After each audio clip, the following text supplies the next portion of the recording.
Hey everyone, welcome back to Shiva Codes. Today we are solving a super interesting logic problem, the bulb switch problem. It is simple to describe but really cool when you understand the problem. I'll show you exactly how it works using just 6 bulbs. First, let's go through the problem statement. There are n bulbs that are initially off. You first turn on all the bulbs, then you turn off every second bulb. On the third round, you toggle every third bulb. Toggle means if it is on, turn it off. If it is off, turn it on. For the ith round, toggle every ith bulb. For the nth round, you only toggle the last bulb. Return the number of bulbs that are on after n rounds. Let me explain with the diagram I have. Okay, the problem statement states that initially every bulb is off. On the first iteration, every first bulb is turned on, that is toggled. Like here, it is the first bulb, it is the first bulb, it is the first bulb. These are all the first bulb. So on the first iteration, every bulb is turned on. On the second iteration, every second bulb is toggled. You can see here, this is the second bulb, it is toggled. And this is the second bulb after that. This is also toggled. And this is the second bulb after that. This is also toggled. And on the third iteration, every third bulb is toggled. You can take preview from the previous iteration only. This is the previous iteration.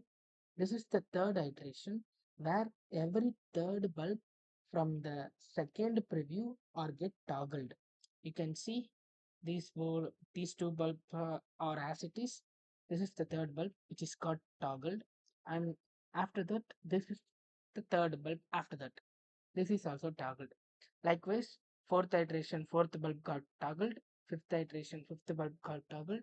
Sixth iteration, sixth bulb got toggled. So the question is, after n iteration, because you are given n bulbs, so after nth iteration, how many bulbs would be on? That would be the problem statement. Here you can see a pattern. Like if a bulb is toggled even number of times, the bulb at last would be off because initially the bulb is off, right? If you toggle even number of time, at the first time it would toggle on, and the second time it would toggle off. So for every even number of times, the bulb would be turned off. On the other hand, for every odd number of toggles, the bulb would be on. For example, take take a bulb goes on three toggles. Initially, the bulb is off.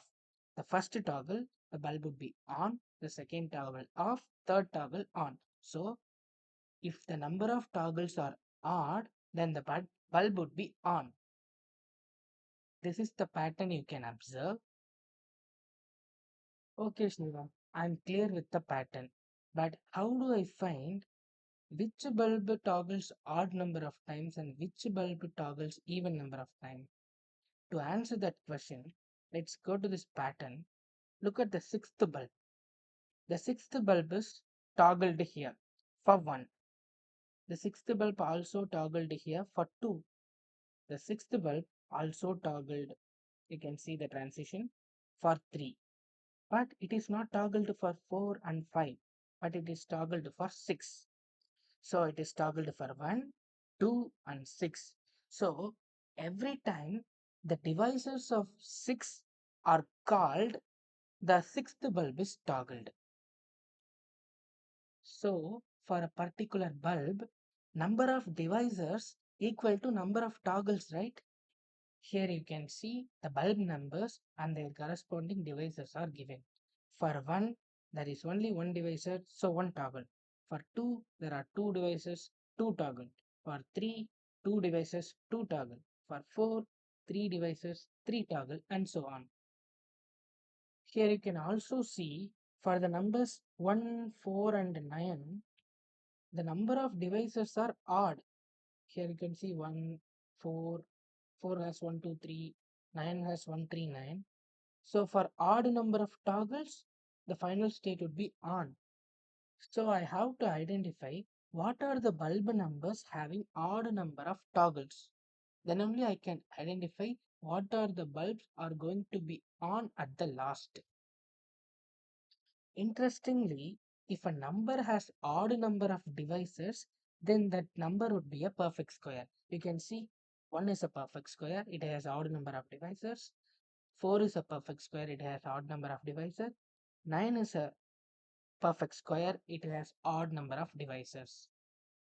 So I have to find how many perfect squares are there in the given range so that I can identify that much amount of bulbs would be on at the last iteration.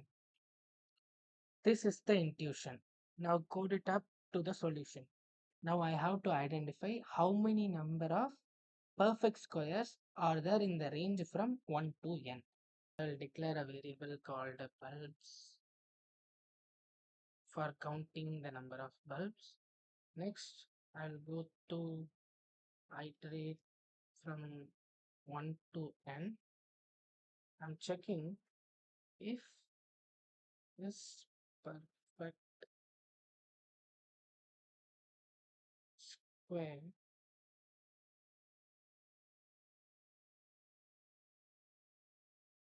of I, then I will add bulbs.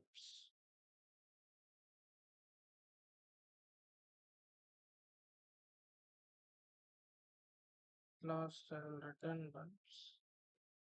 Now I need to define a function. Here is perfect square. It takes if x less than 0, return false. Int n equal to square root of x, return n star n. This is a function of perfect square finding. I'm passing x as an integer. If x is negative, we have to return it.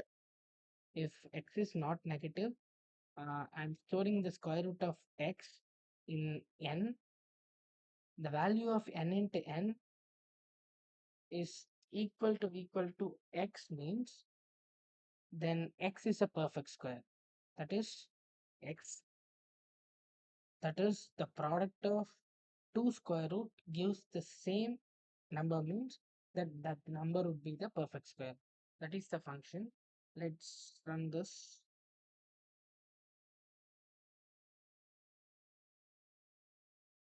Yeah, all test case accepted. Let's try to submit this.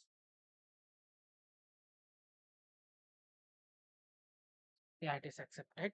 But interestingly, this is the brute force approach, the more intuitive approach for this problem.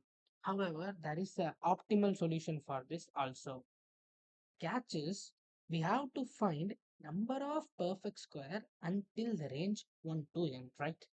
For that, there is a formula number of perfect square until n equal to floor of square root of n. You can prove this formula by the following examples. Number of perfect square until 2 equal to floor of square root of 2, which is 4 of 1.41. The value would be 1.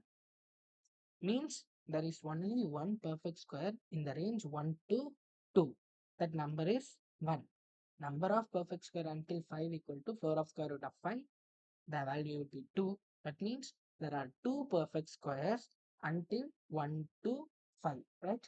Those two perfect squares are 1 and 4. Similarly, for 15, three perfect squares are in that range. Those are 1, 4, and 9. With this, we come to a conclusion that if we use this formula instead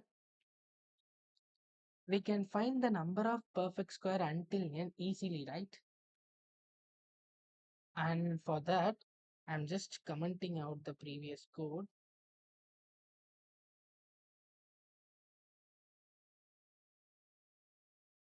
Instead of that, I'll just return the floor of square root of n. Let's try to run this. Let's submit this. This would be the optimal solution.